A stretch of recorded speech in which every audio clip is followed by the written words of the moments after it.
তালসারির জঙ্গলে থাকতো দুই কাঠবেড়ালি, চিকু আর চিনি। তাদের দুজনের মধ্যে ছিল ভীষণ বন্ধুত্ব। সারা জঙ্গল তারা একসাথে ঘুরে বেড়াতো। কোথাও কোনো খাবার পেলে দুজনে ভাগ করে খেত।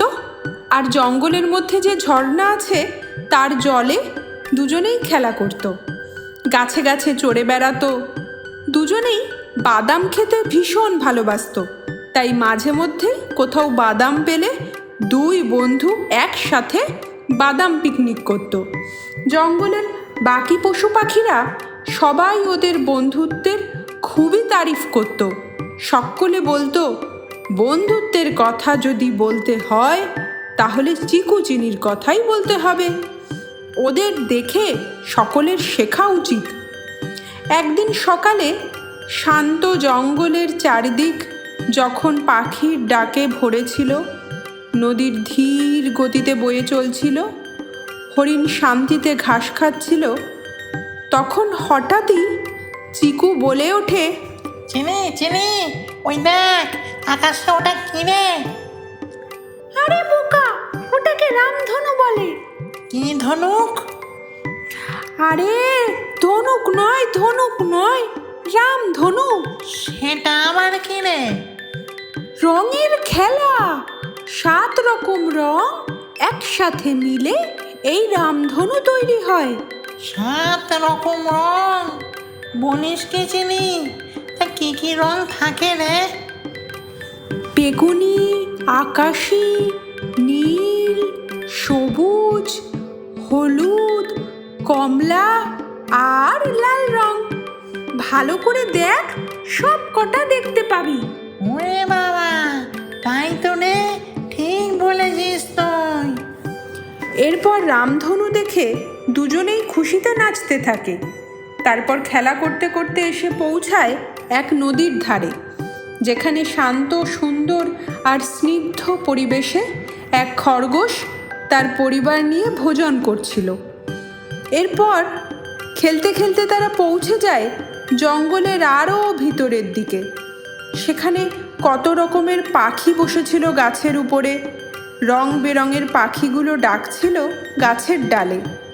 চিকু আর চিনি তাদের দেখে খুবই অবাক হয়ে যায়। জঙ্গলের এই প্রান্তে তারা আগে কখনো আসেনি। চিনি বলে, চল চিকু, আমরা আমাদের জঙ্গলের দিকে চলে যাই। এদিকটাতে আমরা কখনো আগে আসিনি।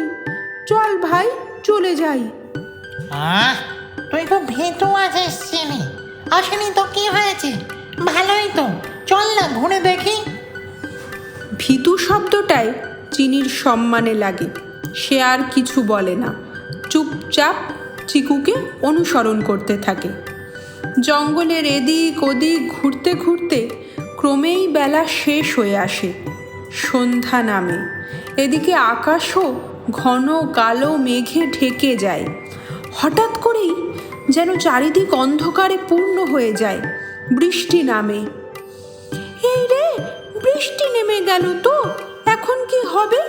তোকে সেই কখন থেকে বলছিলাম, চল চল ফিরে যাই, শুনলি না তো? এখন কি করব আমরা? আরে ওই তো একটা ভাবাড়ি, চল ওটাই গিয়ে আশ্রয় নি। বৃষ্টি কমলে আবার আমরা ফিরে যাব। চিকু আর চিনি দুজনেই এরপর জঙ্গলের মধ্যে থাকা এক ভাঙা পরিত্যক্ত বাড়িতে আশ্রয় নেয়। কিন্তু একটু পর সেখানে অদ্ভুত সব আওয়াজ শোনা যায়। প্রথমে কিছু পড়ে যাওয়ার আওয়াজ, আর তারপরেই মিয়াও মিয়াও। কে রে আমার বাড়িতে? আমার নাম হলো, কোনটা আমার কুলো, দাঁত খুলো সবগুলো। আমি ভীষণ রাগী বেড়াল। যদি দেখতে পাই একবার, কপাত করে গিলে পেটে দেব চালান দিয়ে। হা হা হা। Miao Miao. চিকু সামনে দেখতে পায় একটা বিশাল মোটা সোটা বিড়ালকে। তার দৈত্যের মতো চেহারা। তাকে দেখেই চিকুর ভয়ে অজ্ঞান হয়ে যাওয়ার মতো অবস্থা। ঠিক সেই সময় চিনি, যে কিনা লুকিয়েছিল একটা থামের আড়ালে, সে পিছন থেকে গিয়ে সেই বিড়ালটার লেজে কুটুস করে কামড়ে দেয়। বিড়ালটা চিৎকার করে ওঠে, বাবা গো, মা গো, গেছি গো, বাঁচাও বাঁচাও। আর এই সুযোগে চিনি চোখের নিমেষে চিকুকে নিয়ে পালায় সেখান থেকে। বলে, চিকু দৌড়া তাড়াতাড়ি। চিকু তো প্রায় মরার মতো হয়ে গিয়েছিল, কিন্তু এই ঘটনায় সে আবার সজাগ হয়ে ওঠে আর দৌড়াতে শুরু করে। দুজনে ছুটতে ছুটতে এসে পৌঁছায় জঙ্গলের অন্য প্রান্তে, যেখানে তাদের বসতি।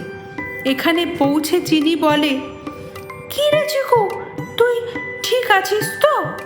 হ্যাঁ ভাই, ঠিক আছে। থ্যাংক ইউ আমার প্রাণ বাঁচানোর জন্য। আরে থ্যাংক ইউ এর কি আছে, আমরা তো বন্ধু, তোর প্রাণ তো ভাই বাঁচাতেই হতো।